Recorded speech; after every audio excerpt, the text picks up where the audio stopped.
Hi everyone, welcome to Divine Sacred Tarot. Today is a quick reading just to give some of you a little bit of reassurance that you're not the only one who is going through this Nine of Swords type of energy. You may be feeling quite triggered. You are feeling responsible for taking control of different things and being in control, being in charge, right? And taking things as they need to be done. And with that go-getter independent attitude, sometimes it's feeling it's allowing you to feel triggered and those around you feeling triggered.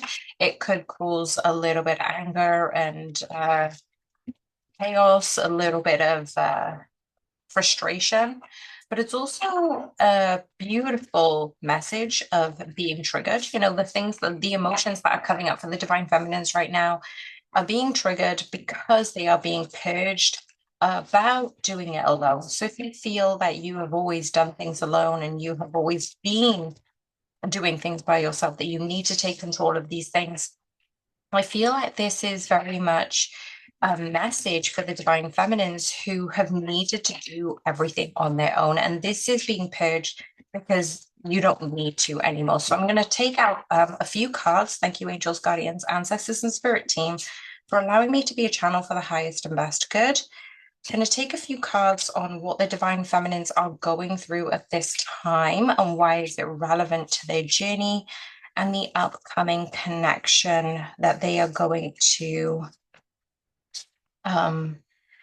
be around. So the Queen of Cups is at the bottom of the deck, which I absolutely love. This is the point. Your emotions are coming up to trigger you, to heal you, to make you aware and conscious of these current past feelings and beliefs that you used to have, and they're no longer serving you anymore. So what is the current energy around the divine feminines?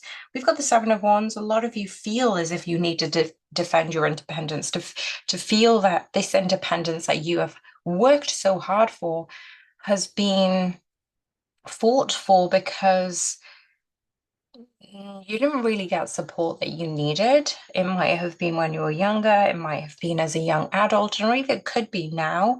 But I feel like the belief is shifting for you, as in I keep getting the message of you don't need to do it all on your own. The Seven of Wands is also about other people coming in to burst that bubble. And so it's saying that yes, you can be in solitude. Yes, you can be independent. Yes, you can achieve many, many things on your own, but you don't need to. Why is the Seven of Wands relevant for this? Wow, we've got the Seven card, which is the Chariot. Again, what I was saying was this is a fast moving energy that is shifting the mindset, is shifting the beliefs, is being triggered like HE at this time. And the reason is because that idea doesn't serve you in alignment with coming into union with your whole self. Why is this so important at this particular moment as I'm recording this at the beginning of the month? The Seven of Swords. Okay, guys, if you have been seeing 777 lately, please pop it in the comments box because I too have been seeing that. And I always thought it's about luck, that luck is on your side, that fortune favors the brave, and all of these beautiful things. And the Seven of Swords usually comes up because it's saying that you used to sabotage yourself by doing it by yourself. And you may have been successful in doing it by yourself, but it might have taken you that a little bit longer. It might have had your inner child be resentful of this or resentful of other people for not offering to help, I feel. And so these are the tides that are shifting right now. I'm seeing also 21. This could be 2021 or 2001 type of energy, but it's also allowing you to shift this mindset. I'm also seeing a person with a small dagger. You may be reading something about this. You may be looking around this. You may be watching a TV show or series about a young person fighting for themselves. And yeah, I feel like this trigger is happening at this moment around the new moon and the full moon. And it's really helping call in your spirit guides. What is the purpose that this has shifted for the divine feminine? And what is coming up in regards to this connection. Wow, the Nine of Cups. Look at this. Nine of Cups is a wish fulfillment. Some of you have been fine doing it on your own. You know, you've managed, you've coped. It's like your norm, right? And now you're stepping into a new version of yourself, a new normal. And that new normal increases because you're accepting the gifts that are meant for you. Now, these Nine of Cups are representation of all these different cups being filled with wishes that you have asked for, including not having to do it alone. So that's a beautiful message.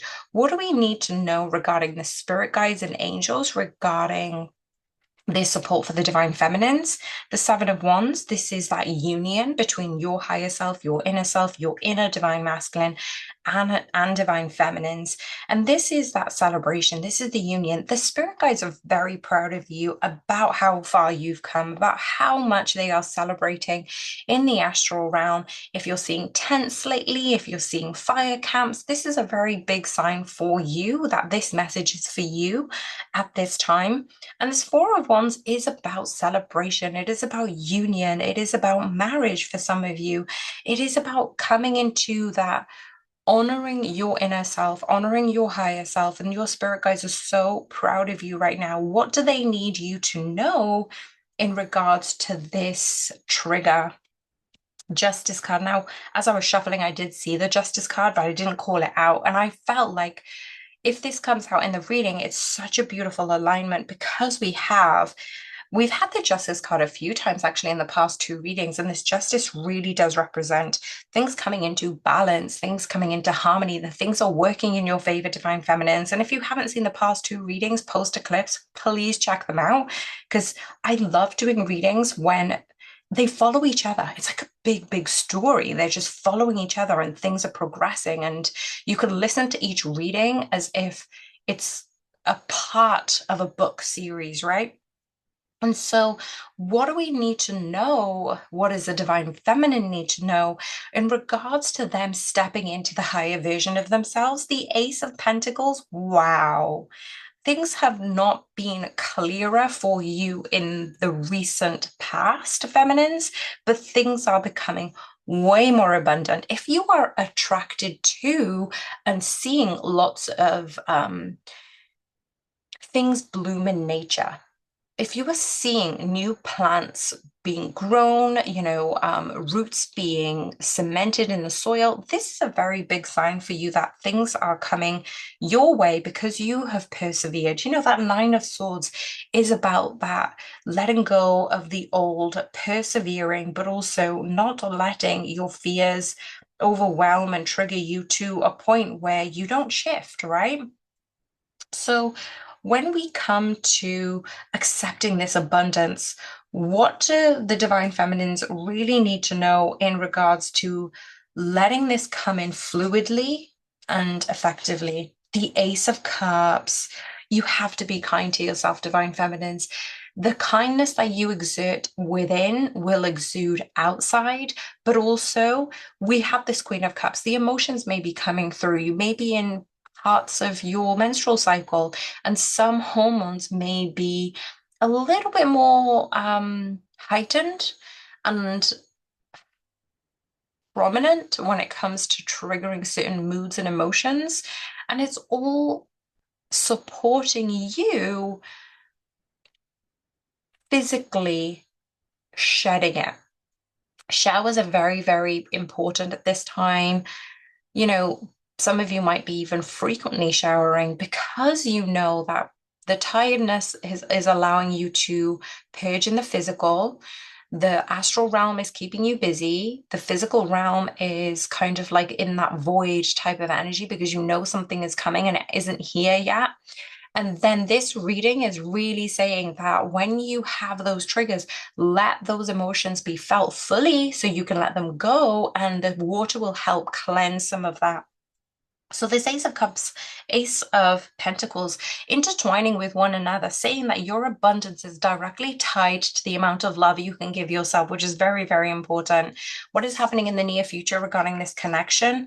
The Three of Wands and the Knight of Wands. I really like the Three of Wands at this time because it is about forward movement and waiting for the ships to come in, waiting for the future to transpire. I feel like some of you have been waiting a very long time, but I also feel that there's so much prominence around the Four of Wands, the Three of Wands, the Knight of Wands. All these wands have fire to them. Now, the Seven of Wands doesn't have the fire lit, but all of the Four, Three, and Knight have the fire on the wands lit.